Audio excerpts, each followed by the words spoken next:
Modi ji drum बजाकर कहते हैं कि बड़े संख्या में विदेशी निवेशक हिंदुस्तान में आ रहे हैं, उसकी असलियत अब क्या है? बेशर्मी ये है कि भारत सरकार और देश की मीडिया इस पर पूरी तरह से खामोश है। अमेरिका में लोगों को बेवकूफ बनाया, पब्लिक का पैसा लेकर के पंजी स्कीम में लगा दिया।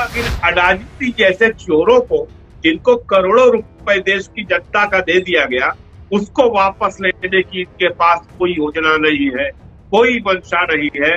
देश के गरीबों का पैसा लो, अडानी को दो, यही भाजपा सरकार का पूरा लेखा जोखा है काम का। अडानी के शेयर धड़ाम से गिरे हैं। अडानी के जितने भी उनके सब्सिडियरीज हैं, सबकी हालत खस्ता है। हमने 10 लोगों से उधार लेकर कोई बिजनेस शुरू किया जी, और हम बर्बाद होने लगे तो उन 10 लोगों का पैसा भी डूब गया जी। न तो मोदी जी, न तो इजराइल, कोई उनको बचा नहीं सकता। गौतम अडानी आज का हर्षद मेहता है। तो आप सभी को मेरा नमस्कार।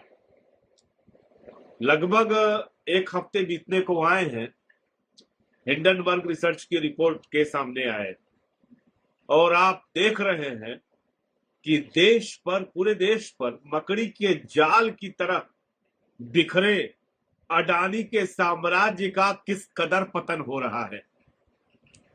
आज स्थिति ये है कि जिस अडानी की 150 बिलियन डॉलर की संपत्ति थी, वह घट करके लगभग 74 बिलियन डॉलर तक पहुंच गई है। आलम यह है कि अकेले जनवरी माह में उसे तकरीबन 36 बिलियन डॉलर का नुकसान हुआ है, सिर्फ एक रिपोर्ट सामने आने की वजह से। बेशर्मी ये है कि भारत सरकार और देश की मीडिया इस पर पूरी तरह से खामोश है। दूसरी तरफ ऑस्ट्रेलिया जैसा देश, जहां पर उनकी कोयले की खदान है, अडानी की पोर्ट भी है, वहां के रेगुलेटर ने जांच के आदेश दे दिए हैं। और आज केंद्रीय बजट पेश हुआ। आप देख रहे होंगे कि लगातार आज चौथा पांचवा दिन है, अडानी के शेयर धड़ाम से गिरे हैं। अडानी के जितने भी उनके सब्सिडियरीज हैं, सबकी हालत खस्ता है। अंबुजा सीमेंट, एसीसी, जिसको भी अडानी ने खरीदा, सबकी हालत खस्ता है। हमारे बीच हमारे साथी और विशेषज्ञ अरुण पांडे मौजूद हैं।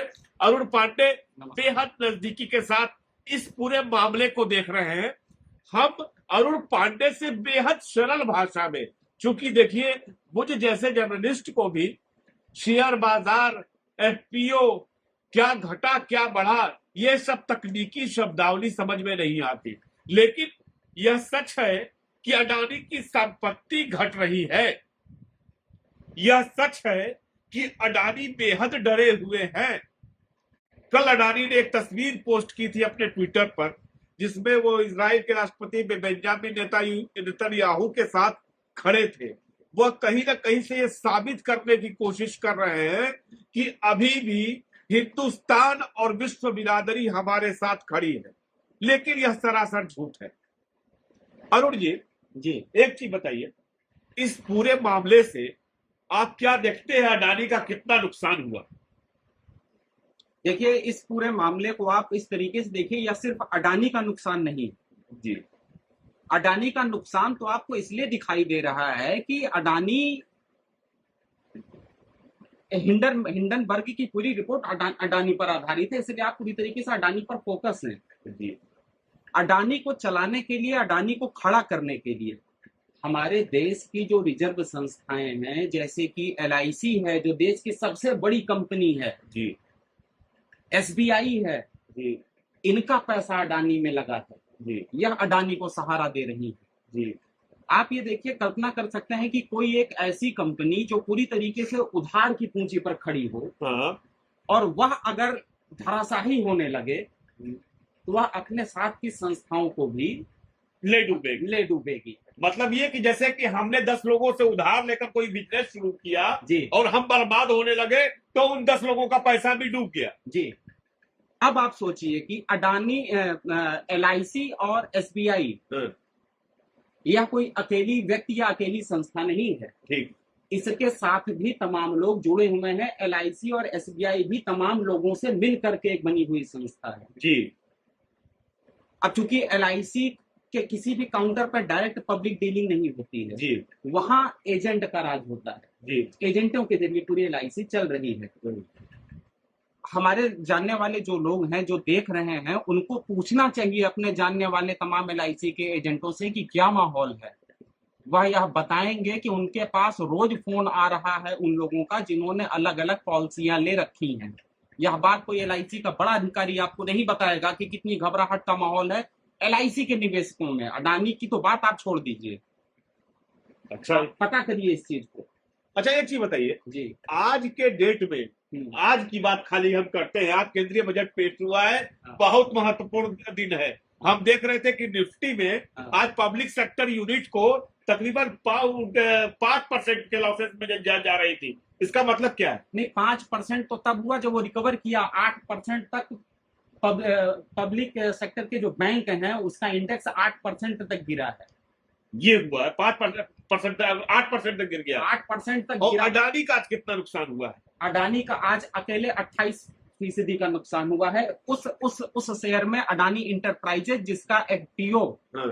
FPO क्या है ये बताइए। FPO होता है कि शेयर की हिस्सेदारी। जी। वह शेयर जो पहले से शेयर बाजार में लिस्ट है उसकी हिस्सेदारी मध्य अवधि में कैसे लोगों तक हिस्सेदारी दी जाए। ठीक। वो पब्लिक ऑफरिंग है, फॉलो पब्लिक ऑफरिंग बोलते हैं उसको। उसके जरिए हम और आप जैसे लोग शेयर में हिस्सेदारी खरीद सकते हैं। अब आप गौर करिए, दिखाइए, मोबाइल पे दिखाइए ना, दर्शकों को एकदम दिखाइए, उनको बताइए इनको क्या स्थिति बनी है। मैं दिखा रहा हूं आपको। जिस अडानी इंटरप्राइजेस का FPO 8 तारीख को शेयर बाजार में लिस्ट होगा और वह 3200 रुपए से अधिक का, एक शेयर की कीमत 3200 रुपए से अधिक की है। वह शेयर पहले से शेयर बाजार में लिस्ट है अडानी इंटरप्राइजेज। मैं दिखाना चाहूंगा उसका आज का मौजूदा भाव आप देखिए कितना है। कितना है? 2135 रुपए 0.35। देखिए आप, माने 3200 का जो शेयर किसी ने लिया होगा वो 2135 रुपया में पहुंच गया। आज का मौजूदा भाव उसका ये है। और आपको जानकर हैरानी होगी कि अडानी की टोटल वेल्थ आज की डेट में 1 फरवरी को 15% गिरी है। केवल एक दिन में 15% गिरी। एक दिन में 15% गिरी है। और अडानी इंटरप्राइजेस का, अकेले अडानी इंटरप्राइजेस का शेयर आज 28% से अधिक का गिरा है। आप सोचिए, जो FPO 8 तारीख को शेयर बाजार में लिस्ट होगा वह अपने हाई प्राइस बैंड करीब 3200 रुपए पर लोगों को अलॉट होगा और आज उसकी कीमत है 2100 रुपए। तो वो लोग को मतलब ठग गए, उन लोगों का तो भारी नुकसान हो जाएगा जिन्होंने FPO खरीदा। ये हम आप कह रहे हैं ना। लेकिन आप मोदी सेठ के नजरिए से सोचिए, इसी पैसे से वह अपने कर्जों की अदायगी करेगा। जो कर्ज लिया है उसकी अदायगी करेगा। एक चीज बताइए मुझे, आपको क्या लगता है अडानी का भविष्य क्या है? हम अभी देख रहे थे कि आपको दर्शकों बताएं, एक सीरीज है नेटफ्लिक्स पर, आप लोग जरूर देखिएगा। बर्नी मैडॉफ पर बनी सीरीज है। मैं आपको नाम बता रहा हूं उस सीरीज का। आप उस सीरीज को देखेंगे तो आप अडानी के पूरे प्रकरण को समझ जाएंगे, जो कि नेटफ्लिक्स पर मौजूद है। और आपको बताऊं कि बर्नी मैडॉफ जो थे वो अमेरिका के एक बड़े the monster of wall street, ये सीरीज आप सबको देखनी चाहिए। आपको बताऊं कि जो ये पूरा प्रकरण है आपको अच्छी तरह समझ में आ जाएगा जब आप नेटफ्लिक्स पर वो सीरीज देखेंगे कि बर्नी मैडॉफ ने कैसे अमेरिका में लोगों को बेवकूफ बनाया, पब्लिक का पैसा लेकर के पंजी स्कीम में लगा दिया। और उसके बाद जब इसका खुलासा हुआ और जो हिंडनबर्ग रिसर्च को चलाने वाले हैं, क्या नाम उनका, डेथ जो चलाने वाला व्यक्ति है, उसके गुरु ने यह खुलासा किया था। उसके बाद पूरे अमेरिका में हड़कंप मच गया, वॉल स्ट्रीट में हड़कंप मच गया, लोगों को भारी नुकसान सहना पड़ा। तो है क्या कि अब एक बात तो तय दिखाई देती है कि अडानी का भविष्य संकट में है। आपको क्या लगता है कितना संकट में? अडानी का भविष्य इतना संकट में है कि अभी कोई निश्चित नहीं है, कि कोई भविष्यवाणी नहीं कर सकता है कि उनका भविष्य कब बेहतर होगा। क्या भारत सरकार जिस तरह से मदद कर रही है, ये तो बात बिल्कुल साफ है, ना तो टीवी चैनल दिखा रहे हैं, न तो सरकार ने अपने तरफ से किसी प्रकार के जांच के आदेश दिए हैं। आपको क्या लगता है उनको कहां से राहत मिल सकेगी, क्या होगा आगे? देखिए, अभी हिंडनबर्ग की रिपोर्ट आने के बाद जिस तरीके से अडानी के शेयर औंधे मुंह गिरे हैं, इसके बावजूद 300 करोड़ एलआईसी ने और दिया है उनको। आप लोगों के लिए ये बात महत्वपूर्ण है जानना कि इस घटना के बावजूद जब अडानी का नाम फर्जीवाड़े में आ गया, उसके बावजूद एलआईसी ने 300 करोड़ रुपए और दे दिए अडानी को कि लीजिए इस पैसे का भी उपयोग कर डालिए। यह सच्चाई है? यह सच्चाई है। और यह एलआईसी ने, मुझे ये लगता है कि एलआईसी ने उस कंपनी को इसलिए बचाने के लिए दिया होगा क्योंकि उसका अपना खुद का पैसा लगा है जी, उसकी पूंजी ना डूबे। अच्छा ये बताइए, एक चीज और बड़ी महत्वपूर्ण, मैं आपको अब जो अगली बात मैं कहूं बड़ी महत्वपूर्ण बताऊंगा कि किस तरीके से हमारी देश की अर्थव्यवस्था औंधे मुंह गिर रही है। इसका अंदाजा बस आप इससे लगाइए। मेरे पास जो अभी चार्ट उपलब्ध है वह 20 दिसंबर 2022 से लेकर के और 31 जनवरी 2023 तक का चार्ट है, जिसमें विदेशी संस्थागत निवेशक के बीच कितना घबराहट का माहौल है। ये एक सेकंड रुकूंगा अरुण, बहुत महत्वपूर्ण बात बताने जा रहे हैं। मोदी सरकार, जो मोदी जी ड्रम बजाकर कहते हैं कि बड़े संख्या में विदेशी निवेशक हिंदुस्तान में आ रहे हैं, उसकी असलियत अब क्या है? अडानी का प्रकरण सामने आने के बाद विदेशी निवेशकों की स्थिति क्या है, वह हिंदुस्तान को लेकर क्या सोच रहे हैं, इसका खुलासा अरुण करेंगे। अरुण बताइए। हिंडनबर्ग की रिपोर्ट आने के बाद तो विदेशी निवेशक पूरी तरीके से सुध-बुध खो करके भारत से निवेश बाहर निकाल रहे हैं। यह तो अभी एक हफ्ते की बात है अडानी हिंडनबर्ग की रिपोर्ट हिंडनबर्ग की रिपोर्ट की। मैं आपको 20 दिसंबर से लेकर के और 31 जनवरी तक के आंकड़े बता रहा हूं। लगातार विदेशी निवेशकों ने भारतीय शेयर बाजार से पैसे बाहर खींचे हैं।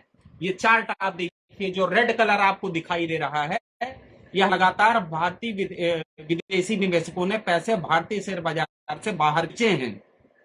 इसके बावजूद आपको पिछले एक महीने में शेयर बाजार में यह गिरावट नहीं दिखाई दी होगी। ऐसा किस लिए होगा, यह भी जानना महत्वपूर्ण है। देखिए, ये इतनी अच्छी बात अरुण बता रहे हैं कि जब विदेशी निवेशक खींच रहे थे पैसा, लेकिन आप सबको नजर नहीं आ रहा था, हमारे देश के समझदार नागरिकों, उसकी वजह क्या थी बताइए अरुण। उसकी वजह यह है कि हमारे जो डोमेस्टिक